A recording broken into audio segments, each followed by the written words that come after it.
আসসালামু আলাইকুম প্রিয় চাকরি প্রত্যাশী ভাই বোনেরা, আপনারা সবাই কেমন আছেন? আশা করছি সবাই ভালো আছেন, সুস্থ আছেন। আপনারা সবাই অনেক শীতের মধ্যে মানে পড়াশোনাটা চালিয়ে যাচ্ছেন। যারা চাকরিকে সামনে রেখে তাদেরকে আবার একটু এক্সট্রাভাবে হচ্ছে মানে কি বলবো, অ্যাপ্রিসিয়েট করছি আপনাদেরকে যে এই যে শীত পড়ছে, মানে প্রতি বছরই আমাদের এরকম হয় যে 2টা সপ্তাহ মোটামুটি 10 থেকে 15 দিন একটু শীতের তীব্রতাটা বেশি থাকে। আমরা কিন্তু সেটা লক্ষ্য করতেছি। সো এই শীতের মধ্যে অনেকেরই পড়াশোনা মানে ধারাবাহিকভাবে হয় না, বা যেটা সে চলমান ছিল এর আগে ওইটা থেকে একটু নিচে নেমে যায়। তো আপনারা চেষ্টা করবেন শীতের মধ্যেও যেন পড়াশোনাটার মাত্রাটা কমে না যায়। তো চলুন আমাদের আজকে যে ক্লাসের, আপনারা জানেন যারা রেগুলারলি ক্লাস করেছেন, যদিও একটু মিস্টেক, আজকে আমাদের 4 নম্বর ক্লাস। আমাদের কত নম্বর ক্লাস? 4 নম্বর ক্লাস, 4। তো আমরা চতুর্ভুজ নিয়ে পড়াশোনা করছিলাম এবং চতুর্ভুজের আজকের ক্লাসের আমাদের কন্টেন্ট হচ্ছে সামান্তরিক। সামান্তরিক প্যারালেলোগ্রাম, যেটা আসলে যে সামান্তরিক। সামান্তরিক কোন ক্ষেত্র? সামান্তরিক হচ্ছে আমাদের সামান্তরিকটা হচ্ছে একটা সামান্তরিক হচ্ছে আমার একটা আয়তক্ষেত্রকে যদি আমি নিচের যে বাহুটা ওইটা যদি ঠিক রাখি, একটা আয়তক্ষেত্রের নিচের যে আমাদের বাহুটা যদি ঠিক রেখে উপরের বাহুকে যদি একদিক বরাবর ধাক্কা দেই, তাহলে এইটা যদি সরে যায়, এরকম যদি সরে যায়, তাহলে এই যে নতুন ক্ষেত্রফলটা, সাপোজ এ বি সি ডি ছিল আয়তক্ষেত্র, এখন এ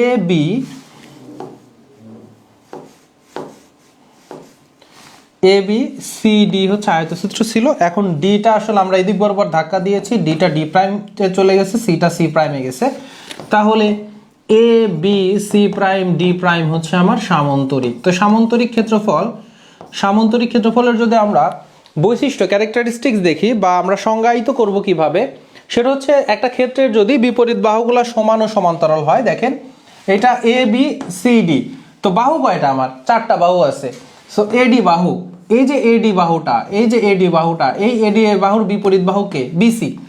আবার এখান থেকে যদি আমাদের এ বি বাহুটার বিপরীত বাহু দেখি, এ বি এর বিপরীত পাশে আছে কি? ডিসি। সো দেখেন এ বি এইটাও বি, এইটা হচ্ছে বি, তার মানে বিপরীত বাহুগুলা দৈর্ঘ্য সমান। আবার এডি এর মান হচ্ছে আমার এ, আর বিসি এর মানও হচ্ছে এ। তার মানে যদি কোনো আমার ক্ষেত্রের, যদি কোনো চতুর্ভুজের 4 বাহু বিশিষ্ট ক্ষেত্রের বিপরীত বাহুগুলা সমান এবং সমান্তরাল হয়, সমান্তরাল মিন্স যখন 2টা রেখার মধ্যবর্তী দূরত্ব সব সময় সমান থাকবে, তখন সেই 2টা রেখাকে আমরা বলবো সমান্তরাল রেখা। সো যখন আমার একটা চতুর্ভুজের বিপরীত বাহুগুলা সমান হচ্ছে এবং সমান্তরাল হচ্ছে, এবং কোনো কোণগুলা কোনোটাই সমকোণ না, কারণ আমার বিপরীত বাহুগুলা সমান ও সমান্তরাল এবং প্রত্যেকটা কোণ যদি সমকোণ হয়, তাহলে সেটাকে আমরা বলি কি? সেটাকে বলি হচ্ছে আয়তক্ষেত্র। সেটা হচ্ছে আয়তক্ষেত্র। তাহলে আমার যে এই যে চতুর্ভুজের বিপরীত বাহুগুলো সমান ও সমান্তরাল, এই যে শর্ত দুইটা, প্রথম যে বিপরীত বাহুগুলো পরস্পর সমান ও সমান্তরাল, এইটা আমার সামান্তরিকেও রয়েছে, এইটা আয়তক্ষেত্রের সময়ই রয়েছে। তো পার্থক্যটা কি? আয়তক্ষেত্রের প্রত্যেকটা কোণ হয় 90 ডিগ্রি, আর আমার সামান্তরিক হেলানো থাকে, এজন্য কোনো কোণই সমকোণ বা 90 ডিগ্রি নয়, কোনো কোণই সমকোণ বা 90 ডিগ্রি নয়। এটাই হচ্ছে আমার সংজ্ঞা। এই যে আমরা এইটার যে সংজ্ঞায়িত করব, সেই সংজ্ঞায়িত করার মূল হচ্ছে আমার শর্ত যে একটা সামান্তরিকের আসলে কি হবে। তাহলে সামান্তরিকের আমার 3টা শর্ত আসতেছে: বিপরীত বাহুগুলো সমান, সমান্তরাল, কোনো কোণই 90 ডিগ্রি না। এই হচ্ছে 3টা শর্ত। দেখতে কেমন হবে? দেখতে এই যে চিত্রের মতো। তো এখন বৈশিষ্ট্যগুলো যদি আমরা লিখি, তাহলে কি আসতেছে? সামান্তরিকের বিপরীত বাহুগুলো পরস্পর সমান, রাইট। সংজ্ঞা জড়িত হচ্ছে আমার বৈশিষ্ট্য, বা সংজ্ঞাতে আমরা যে শর্ত ব্যবহার করব সেটাই হচ্ছে আমাদের প্রথম বৈশিষ্ট্য। এবং বিপরীত কোণগুলো পরস্পর সমান, আমরা দেখছি যে বাহুগুলো যখন সমান ও সমান্তরাল, সো এই কোণের বিপরীত এই কোণ, আর এই কোণটার বিপরীত হচ্ছে আমাদের এ কোণ। তার মানে সি কোণের বিপরীত এ কোণ, বা এ কোণের বিপরীত সি কোণ, বি কোণের বিপরীত ডি কোণ, বা ডি কোণের বিপরীত বি কোণ। এই কোণগুলো হচ্ছে আমার পরস্পর সমান। সামান্তরিকের যে কোনো 2টি সন্নিহিত কোণ পরস্পর সম্পূরক কোণ। বলেন সম্পূরক কোণ, রেখা কোণ আর হচ্ছে রেখা রশ্মি কোণ আমাদের এই ক্লাসে কিন্তু আপনাদেরকে সম্পূরক কোণ পূরক কোণ বলেছিলাম। দুইটি কোণের যোগফল যদি হয়, দুইটি কোণের যোগফল যদি আমার 180 ডিগ্রি হয়, যোগফল যদি হচ্ছে আমার কত 180 ডিগ্রি যদি যোগফল হয়, তাহলে সেই দুইটা কোণকে পরস্পরের সম্পূরক কোণ বলা হয়। সামান্তরিকের যে কোনো দুইটি সন্নিহিত কোণ, তার মানে সন্নিহিত মানে পাশাপাশি কোণ। তাহলে আপনারা যদি একটু চিন্তা করেন দেখেন, আমরা পাশাপাশি কোণ, এই এ কোণ নিতে পারি আর বি কোণ নিতে পারি। আবার আমরা কি করতে পারি, আমরা এই বি কোণটা নিতে পারি পাশাপাশি সি কোণ, কারণ বি কোণ আর সি কোণ তো পাশাপাশি। তাহলে বি আর সিও পাশাপাশি, বি আর এও পাশাপাশি, কিন্তু বি আর ডি কোণ কিন্তু পাশাপাশি না। সো বি আর ডি কিন্তু আমার সন্নিহিত কোণ হবে না। এ বি কোণ আর এ কোণ সন্নিহিত কোণ, বি কোণ বা সি কোণ কিন্তু সন্নিহিত কোণ, আবার সি কোণ আর ডি কোণও কিন্তু সন্নিহিত কোণ। তো বলতেছে সন্নিহিত কোণগুলো পরস্পর সম্পূরক কোণ। সম্পূরক কোণ হওয়ার জন্য দুইটা কোণের যোগফল 180 ডিগ্রি হইতে হয়। তাহলে আমরা চলেন একটু দেখে 180 ডিগ্রি কি না।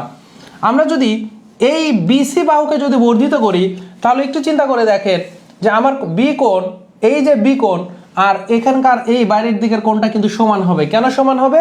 কারণ হচ্ছে এই কোণ আর এই কোণ সমান কেন? কারণ দুইটা আমার হচ্ছে সমান্তরাল রেখা, একটা ছেদক, এই কোণকে সমান হয় অনুরূপ কোণ। অনুরূপ কোণগুলো পরস্পর সমান, একান্তর কোণগুলো পরস্পর সমান, আমরা কিন্তু এগুলো দেখেছি। তাহলে এই কোণটা বি কোণ আর এই বাইরের যে সি কোণটা, বাইরের দিকের বহিস্থ সি কোণটা হচ্ছে আমার সমান, আর এই ভেতরের দিকে আর এই কোণ দুইটার যোগফল কত হয়? 180 ডিগ্রি, কারণ এক সরল কোণ। তাহলে আমরা বলতেই পারতেছি বি কোণ আর সি কোণ যোগফল হচ্ছে আমার কত? 180 ডিগ্রি। কারণ এই বি কোণটা আসলে এখানকার এ বি কোণ আর ভেতরেরটা তো সি কোণ। তাহলে কোণ বি প্লাস কোণ সি ইকুয়াল 180 ডিগ্রি। তার মানে সন্নিহিত দুইটা কোণের যোগফল হচ্ছে আমার 180 ডিগ্রি। তাহলে তারা পরস্পর সম্পূরক কোণ। এমসিকিউ কিন্তু এখানে অনেকভাবে আসতে পারে। একটা বলতে পারে যে আমরা কিন্তু গত ক্লাসে রম্বসের ব্যাপারটা দেখেছি, রম্বসেও কিন্তু সেম, যে একটা রম্বস বা সামান্তরিকের কথা বলতে পারে, দিয়ে বললো যে সন্নিহিত কোণের যোগফল কত ডিগ্রি, তাহলে বা যোগফল কত, তাহলে দুই সমকোণ অথবা 180 ডিগ্রি। আবার বলতে পারে একটা রম্বস বা একটা সামান্তরিকের সন্নিহিত কোণদ্বয় পরস্পর কি পূরক কোণ, সম্পূরক কোণ, নাকি আরো দেখা যাচ্ছে অন্য কোনো কিছু দেওয়া আছে, সরল কোণ, অমক কোণ, ঠিক আছে? তাহলে হবে কি সম্পূরক কোণ, ঠিক আছে? আমার দেওয়া থাকতে পারে বিপ্রতীপ কোণ দেওয়া থাকতে পারে, ঠিক আছে? আমাদের অনুরূপ কোণ এখানে দেওয়া থাকতে পারে, কিন্তু আনসার হবে কি সম্পূরক কোণ। তাহলে এই পয়েন্টটা থেকেই কিন্তু আপনাকে অনেকভাবে প্রশ্ন করতে পারে। সামান্তরিকের কর্ণদ্বয় অসমান, আমরা সামান্তরিকের কর্ণ মানে আমাদের যে একটা সামান্তরিকের চারটা যে শীর্ষবিন্দু, বিপরীত শীর্ষবিন্দু থেকে বিপরীত শীর্ষবিন্দু দ্বয় যদি আমরা যোগ করে দেই, রেখা টেনে দেই, তাহলে আমরা কিন্তু কি পেয়ে যাই? আমরা তখন পেয়ে যাই হচ্ছে আমার কর্ণ। তো কর্ণ যেহেতু একদিকে হালানো থাকবে, তাহলে কর্ণ একটা ছোট হয় একটা বেশি হয়, এটা কিন্তু আমরা দেখতেই পাই। এবং এই প্রমাণগুলো কিন্তু আমরা দেখেছি, আমরা রম্বসের ক্ষেত্রে যে প্রমাণটা গতকাল দেখেছি, সেম প্রমাণটা হচ্ছে যে কর্ণদ্বয় পরস্পর কিভাবে সমদ্বিখণ্ডিত করে। তার মানে এই পুরা অংশ দুইটা হচ্ছে আমার সমান, এই পুরা অংশ দুইটা হচ্ছে সমান। কিভাবে সমান? আমি যদি আপনাদেরকে গতকালকে এক সিস্টেমে দেখিয়েছি, আজ কিন্তু আরেকভাবেও কিন্তু আপনাদেরকে দেখাইতে পারি, এগুলো অনেকভাবে দেখানো যায়। সো আমরা সামান্তরিক নিচ্ছি, ধরেন এই দিকে, এই যে ওই রকমই একটা সামান্তরিক ধরে নিলাম। তো দেখেন সামান্তরিক নিচ্ছি, তো এ বি, আচ্ছা একটু বড় করি,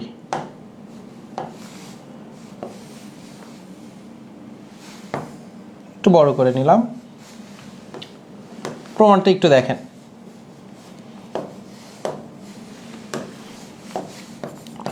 ধরেন এ বি সি ডি, আমরা যদি কর্ণগুলা ড্র করি, এখন প্রমাণ করতে হবে, এটা ধরেন ও বিন্দুতে আমার এটা সেট করছে, প্রমাণ করতে হবে যে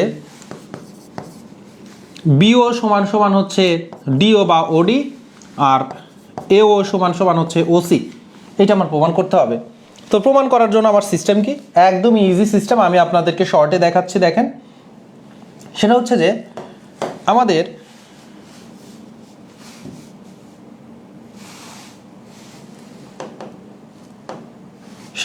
আমরা যদি দেখি এই কোণটা আর এই কোণ হচ্ছে সমান। কেন সমান বলেন তো? এই কোণ আর এই কোণ কেন সমান?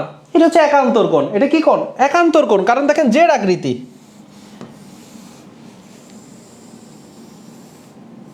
ঠিক আছে? এই বাহুটা আর এই বাহুটা সমান্তরাল, এটা হচ্ছে ছেদক, বিপরীত পাশে ছেদকের বিপরীত পাশে যে কোণটা থাকে একান্তর কোণ। একান্তর কোণ পরস্পর সমান, তাহলে এই কোণ আর এই কোণটা আমার সমান। এবার যদি দেখেন এই কোণটা আর এই কোণটা অনুরূপভাবে একান্তর কোণ সমান। এবারে যদি দেখেন এই কোণ আর এই কোণ এরা আবার কি আমার সমান। কেন সমান? বিপ্রতীপ কোণ। দেখেন রেখা কোণ, রেখা রশ্মি কোণ, ক্লাসে কিন্তু এগুলো বেসিকগুলো আপনাদেরকে শিখিয়েছি যে বিপ্রতীপ কোণ কিভাবে সমান হয়, অনুরূপ কোণ সমান, একান্তর কোণ সমান, আমরা কিন্তু এগুলোর প্রমাণও দেখেছিলাম। সো আমার একটা ত্রিভুজের যখন তিনটা কোণই সমান হচ্ছে এবং এই বাহুটা কিন্তু আবার সমান, আমরা জানি সর্বসম হওয়ার জন্য দুইটা কোণ আর একটা বাহু সমান হইলেই হয়। এই কোণটা আসলে সমান না হইলেও যেহেতু এই দুইটা কোণ সমান, এই কোণটা সমান এই কোণ, এই কোণটা সমান এই কোণ, এবং এই বাহুটা হচ্ছে দুইটা ত্রিভুজেরই সমান। কেন সমান? কারণ এইটা হচ্ছে সামান্তরিকের বিপরীত বাহু, বিপরীত বাহুগুলো সমান ও সমান্তরাল। সো আমরা তাহলে বলতে পারি ত্রিভুজ এ ও বি সর্বসম ত্রিভুজ ডি ও সি। আর সর্বসম যখন হয়ে যায়, একটা ত্রিভুজ যখন আর একটা ত্রিভুজের সাথে সর্বসম হয়ে যায়, তার মানে সব দিক দিয়ে সমান, তার আকার সমান, তার আকৃতি সমান, তার ক্ষেত্রফল সমান, প্রত্যেকটা বাহু সমান। তাহলে প্রত্যেকটা বাহু সমান, তার মানে এই বাহু আর এই বাহু তো সমানও, সুতরাং এ ও সমান হচ্ছে ওসি এবং বি ও সমান হচ্ছে আমার ওডি। প্রমাণিত। এই যে এইটা আর এইটা যেহেতু সমান, তার মানে এ ওটা আসলে এই পুরাটার অর্ধেক। পুরাটার কি? অর্ধেক। এই যে সমদ্বিখণ্ডিত, এটা কিন্তু ছোটবেলায় এই উপপাদ্যগুলো কিন্তু আপনারা করেছেন। তো এই হচ্ছে আমাদের এখানে গেল। আর একটা দেখেন সামান্তরিকের কর্ণ সামান্তরিককে দুইটি সর্বসম ত্রিভুজে বিভক্ত করে, সর্বসম ত্রিভুজে অবশ্যই বিভক্ত করে। আমরা এই একটা কর্ণ যদি আঁকানোর পরে কিন্তু অনুরূপভাবে দেখতে পারি এই কোণ আর এই কোণ সমান, এইটা আর এই কোণ সমান। কেন? সামান্তরিকের বিপরীত কোণগুলো আসলে পরস্পর সমান থাকে। আর এই কোণ আর এই কোণও কিন্তু সমান। কেন? এই একান্তর কোণ। সো ত্রিভুজের তিন কোণ আর বাহু যদি সমান, এটা কমন বাহু, এমনি কিন্তু সমান হয়ে যাচ্ছে।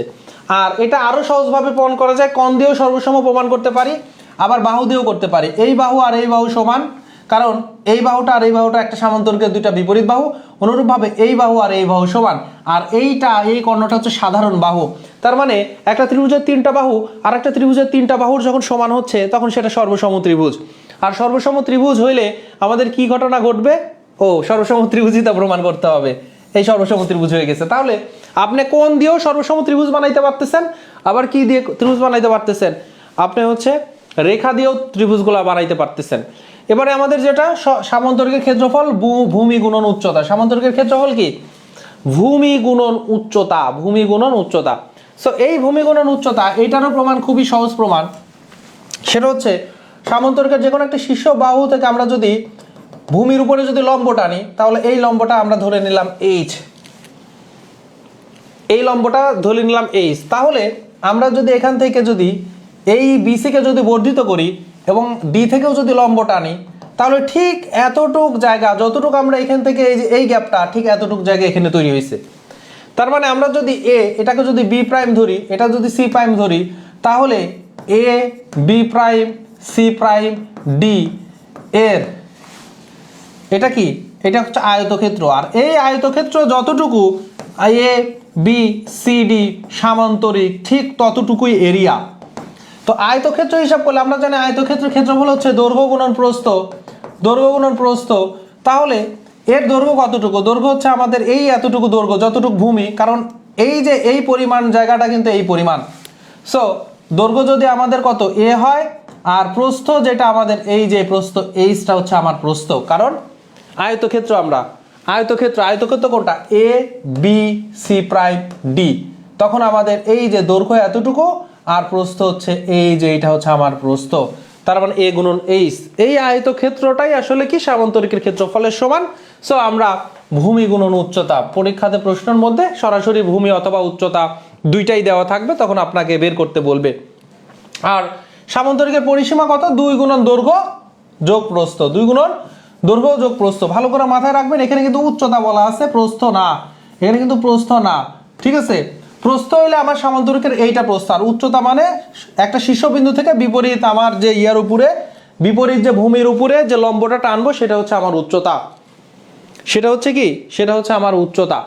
সো চলুন একটু প্রশ্ন দেখি কেমন টাইপের প্রশ্ন আসলে এখানে হয় বিবিএস পরিসংখ্যান। এখানে যদি আমরা প্রশ্নটা দেখি, একটি সামান্তরিকের বিপরীত দুইটি কোণের সমষ্টি, একটা সামান্তরিকের বিপরীত দুইটা কোণের সমষ্টি, মনে করেন যে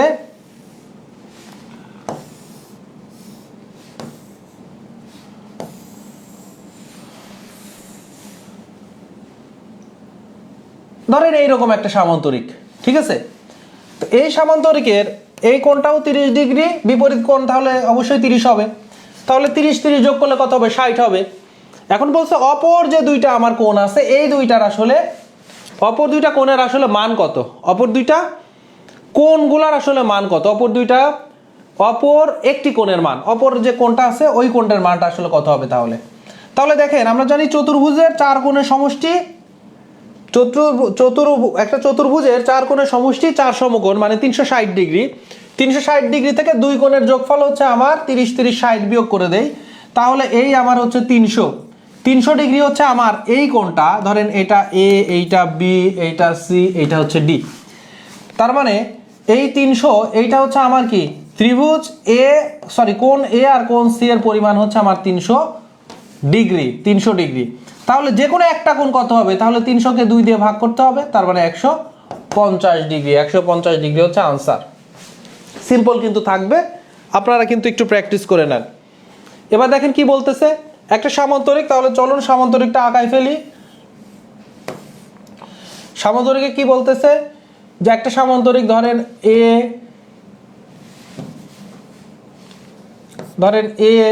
বি সি ডি, এখন বলতেছে B C D 130 degree. So আসলে মার্কিং একটু বলেছে, এটা এ, এটা বি, এটা সি, এটা ডি। তো বলতেছে বি সি ডি 130 ডিগ্রি, তার মানে এই কোণটা 130 ডিগ্রি। তাহলে এটা যদি 130 ডিগ্রি হয়, তার বিপরীতটাও কিন্তু 130 ডিগ্রি হবে। এখন বলতেছে এ বি সি এর মান কত, তার মানে এ বি সি এই কোণটার মান বের করতে বলছে, কোন কোণটা, এই কোণটার মান বের করতে বলছে। তাহলে এটা 130, এটা 130 হলে দুইটার যোগফল কত, 130 130 260। এখন চারটা কোণের যোগফল হচ্ছে আমার 360। 360 থেকে দুইটা কোণের যোগফল 260 বিয়োগ যদি করি, তাহলে আমার কত হচ্ছে, 100 হচ্ছে, ঠিক আছে। এবং এই কোণ আর এই কোণের সমষ্টি হচ্ছে 100, দুইটা আবার সমান, তার মানে এইটা 50, এইটা 50। একদমই সিম্পল হিসাব, ঠিক আছে। আরেকটা প্রশ্ন দেখেন, শিক্ষক নিবন্ধন স্কুল পর্যায়ে, সেটা কি বলতেছে,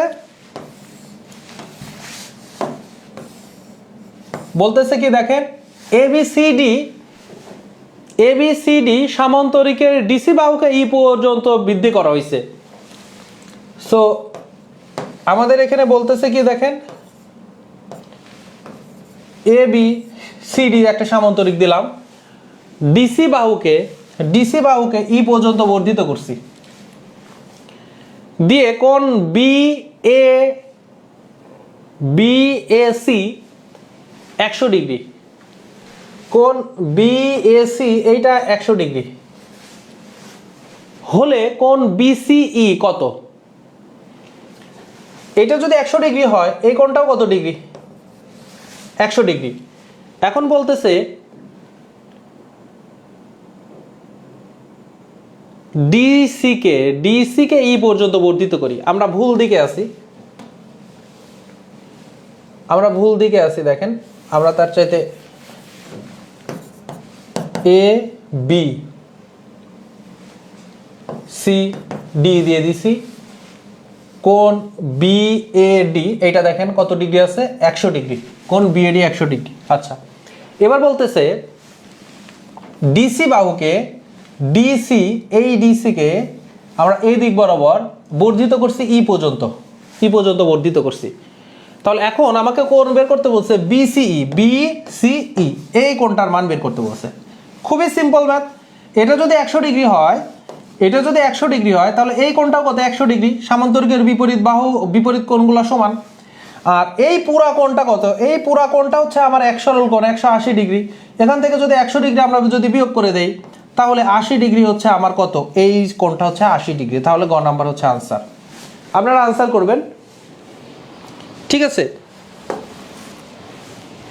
আবার যদি দেখেন এই কোণটা দেখেন, সিম্পল, সবগুলাই আসলে পরীক্ষাতে যে ম্যাথগুলো এখান থেকে আসবে একদমই সিম্পল ম্যাথ। বলতেছে এ বি সি ডি, এই ত্রিভুজের কোণ বি কোণটা হচ্ছে কত ডিগ্রি? 70 ডিগ্রি। বি কোণটা কত? 70 ডিগ্রি। এই কোণ যদি 70 হয় তাহলে এই কোণও 70। এখন বলতেছে এ কোণ আর সি কোণ, এই দুইটা কোণের যোগফল কত? 70 আর 70 140 ডিগ্রি। তাহলে চারটা কোণের যোগফল আমরা জানি চতুর্ভুজের 360 ডিগ্রি থেকে, তাহলে 140 যদি বিয়োগ করে দেই তাহলে হচ্ছে আমার 220 ডিগ্রি। 220 ডিগ্রি হচ্ছে দুইটার যোগফল। খ নাম্বার হচ্ছে আনসার। কত কোনটা হবে তাহলে দেখেন, খ নাম্বার হচ্ছে এখান থেকে আনসার। এবারে যদি দেখেন আমাদের আজকের লাস্টে, মানে এগুলো এর বাইরে আর কোনো প্রশ্ন হয় না। আমাদের প্রশ্ন বলতেছে যে একটি সামান্তরিকের ভূমি কত? 4 ফুট হচ্ছে ভূমি। তার মানে সামান্তরিকের ভূমি হচ্ছে 4 ফিট। এই যে ভূমি এটা দেওয়া আছে 4 ফুট। উচ্চতা তার মানে এখান থেকে যদি আমরা লম্ব টানি এই উচ্চতা দেওয়া আছে 3 ফুট। ওর ক্ষেত্রফল কত? আমরা জানি সামান্তরিকের এরিয়া ইকুয়াল কি? দৈর্ঘ্য গুণন প্রস্থ। দৈর্ঘ্য গুণন প্রস্থ। আবার দেখেন দৈর্ঘ্য গুণন উচ্চতা। দৈর্ঘ্য কত দেওয়া আছে? 4, উচ্চতা দেওয়া আছে আমার 3, 3 4 হচ্ছে 12। মানে একদমই সিম্পল জিনিস দেখেন পরীক্ষায় আসতেছে। এখন এটা কঠিন কেন হয়? কারণ পরীক্ষা হলে মানুষ এই যে সামান্তরিক, এই যে আপনার আয়তক্ষেত্র, তারপরে এই যে বর্গক্ষেত্র, এই যে রম্বস, কোনটা যে কার সূত্র এটা ভুলে যায়। এই জন্যই এই সূত্র প্রমাণগুলো একটু মাথায় রাখবেন। আমি কিন্তু আপনাদেরকে এই যে সূত্র প্রমাণগুলোও দেখিয়েছি যে আপনি এখানে এইটার জন্য আমাদের কি করতে হয়েছে দেখেন, এটাকে আমরা সামান্তরিককে আয়ত বানায় নিছি, এই জন্য এটার বর্ধিতাংশের উপর আবার একটা লম্ব টানছি, দিয়ে ক্ষেত্রফলটা বের করছি। তাহলে কোনো কারণে যদি কনফিউশন হয়, আপনি চিত্র আঁকানোর পরে আপনার মনে পড়ে যাবে এইটার ক্ষেত্রফল বের করার কৌশলটা আসলে কি ছিল। আমি কিন্তু প্রত্যেকটার আসলে এটা দেখিয়েছি। সো এটাই হচ্ছে আমাদের আজকের ক্লাস। আজকের ক্লাসের টপিক হচ্ছে যতটুকু দরকার ছিল এতটুকু। আপনারা নোট করে রাখবেন। নোট করে রাখলে দেখবেন যে আসলে আমরা কিন্তু পড়িয়েছি আপনাদেরকে চতুর্ভুজের প্রথম দিনে আমরা বেসিক আলোচনা করে আয়তক্ষেত্র দেখেছি, তারপরে আমরা দেখেছি বর্গ দেখেছি, আমরা দেখেছি রম্বস, আমরা দেখলাম আজকে সামান্তরিক। আর একটা কিন্তু আমাদের চতুর্ভুজ বাকি আছে যেটার নাম ট্রাপিজিয়াম। আমরা আগামী ক্লাসে আমরা ট্রাপিজিয়াম দেখব। তাহলে দেখবেন আপনার চতুর্ভুজ নিয়ে সমস্যা নেই। অনুভাবে কিন্তু আমরা 4টি ক্লাস নিয়েছি ত্রিভুজের উপরে। সিম্পল ক্লাসগুলো ছোট ছোট হচ্ছে। আপনার নোট খাতাতে আপনি নিজে করে ফেলেন, খুব বেশি লেখা না। নোট করতে গেলে সময় লাগবে সর্বোচ্চ 20 মিনিট সময় লাগবে আপনার নোট করতে নিজের খাতায়। এখন ক্লাসটা করে তাহলে ক্লাস করে নেন, তার মানে আপনার খাতাই বই হয়ে যাচ্ছে। আপনার খাতাই হচ্ছে আপনার নোটটা, এত সুন্দর নোট হচ্ছে যেটা একটা বইয়ের চাইতে বেশি কাজে দিবে। কারণ নোটটা আপনি নিজে তৈরি করছেন, নিজের লেখাটা আসলে অনেক দিন সাস্টেন করে। তো আমরা আজকের ক্লাসটা এখানেই শেষ করছি। আপনাদের সাথে আগামী ক্লাসে দেখা হবে। ক্লাস কেমন লেগেছে এটা জানাবেন অবশ্যই কমেন্টে, এবং ক্লাসটা শেয়ার করে দেবেন সকলের উদ্দেশ্যে। সবাই ভালো থাকবেন, সুস্থ থাকবেন। আসসালামু আলাইকুম রহমতুল্লাহ।